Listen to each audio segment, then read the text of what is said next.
Shpesh herë çdo kush prej nesh kalon situata të vështira. Po për Zotin o vëllezër dhe o motra, njeriu duhet që mos bëhet palë me të keqen. Duhet të jetë palë me të mirën. Njeriu duhet të qëndrojë dhe të pozicionohet tek e mira me sa të ketë mundësi. Nëse i hecën fjalat, ta thot fjala. Nëse nuk i hecën fjalat, të paktën shpirtin, zemrën dhe veten e tij ta pozicionojë tek e mira dhe mos bëhet kurrë palë me të keqen. E po të shikosh Musa a.s.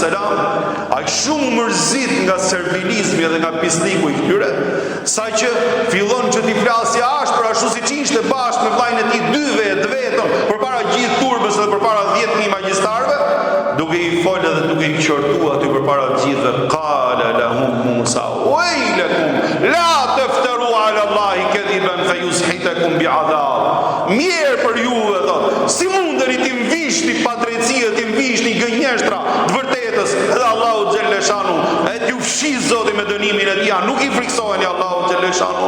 Wa qad khaba man iftara. Është shkatrua i cili shpif, edhe ai i cili thot pa vërteta, thot Musa alayhis salam. E duket sikur e folura e tij i kish luhatur, edhe i kish bër magjistarët në gjën siklet, sepse çfarë bën fetenazau amrahum wa asarru najwa. Edhe një herë u mblodhen me njëri tjetrin dhe diskutuan edhe një herë çështjen, sepse u lëkundën nga e folura e Musait alayhis salam.